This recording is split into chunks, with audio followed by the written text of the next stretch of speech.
Boris Johnson, décidément seul contre tous. Cette fois, c'est la reine Elisabeth qui vient d'approuver la loi demandant un report du Brexit. C'est un Premier ministre qui est donc de plus en plus isolé, qui s'est rendu en Irlande. Et du coup, le chef du gouvernement britannique met de l'eau dans son vin. Il affirme désormais qu'il tient à un accord avec Bruxelles. C'est ce que je veux, trouver un accord. Je veux un accord.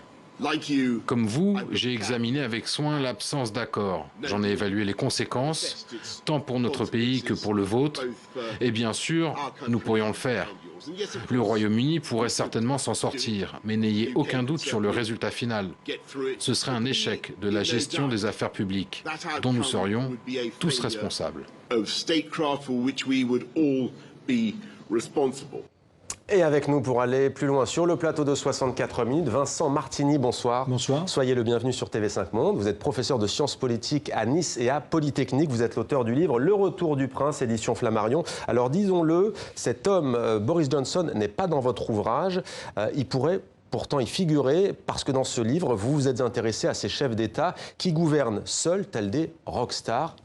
Boris Johnson en est une selon vous? Oui, c'est une sorte de rockstar à sa manière, évidemment. Une rockstar qui a peut-être moins de succès que les autres. En tout cas, ses débuts sont plus difficiles.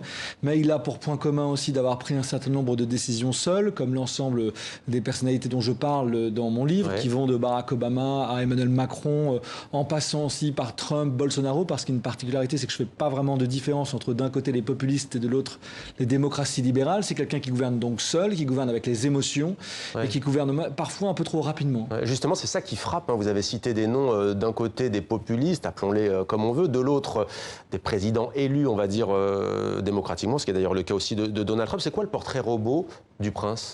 Alors le prince, je suis revenu à la définition de Machiavel. Le prince, c'est quelqu'un qui gouverne seul et qui fait tout pour parvenir et se maintenir au pouvoir. C'est un prince qui repousse les idées dans ce qu'il appelle l'idéologie, donc qui se revendique d'une morale de l'action, du pragmatisme, mais qui semble aujourd'hui sans boussole.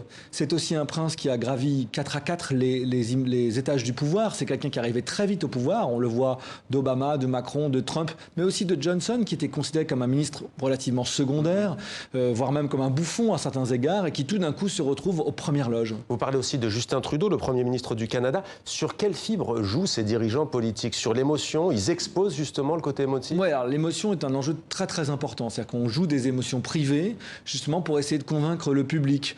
On voit par exemple des leaders qui vous disent qu'ils vous aiment, qu'ils embrassent leur soutien. On a M. Macron qui dit qu'il voit dans la crise des Gilets jaunes une volonté de reconquérir le cœur des Français.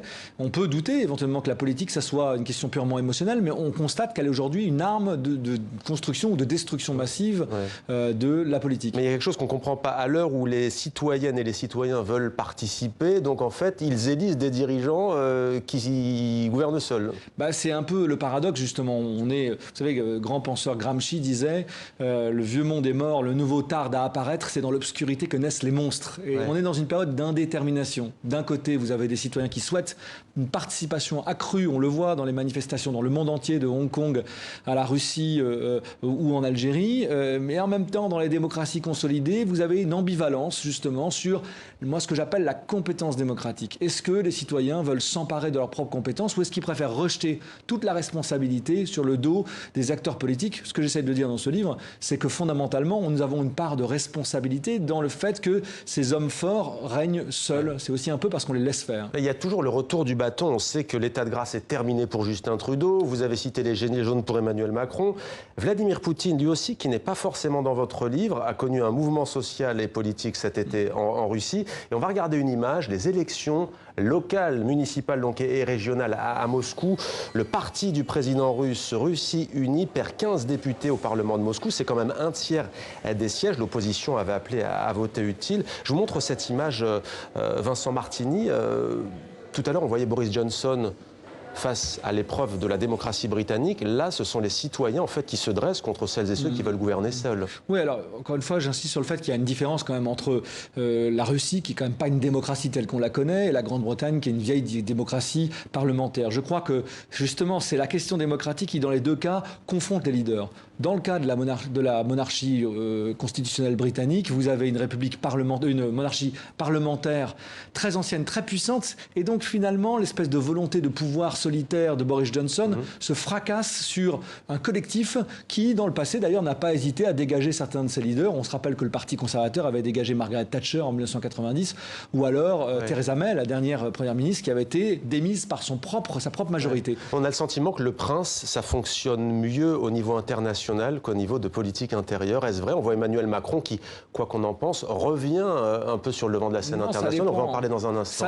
Ça dépend des situations. Là, on a vraiment des cas très divers. Vous avez par exemple en Hongrie Viktor Orban qui reste relativement un homme fort, même s'il est contesté. Vous avez différents cas. Aujourd'hui, on est dans une passe où, au niveau national, c'est plus difficile parce qu'il me semble que ce que moi j'appelle le retour du prince est, en tout cas je l'espère, une parenthèse de ce monde indéterminé et que les citoyens partout se battent pour reconquérir leurs droits et c'est une bonne chose. Merci beaucoup Vincent Martini d'avoir répondu à nos questions. Le retour du prince édition Flammarion. Merci à vous.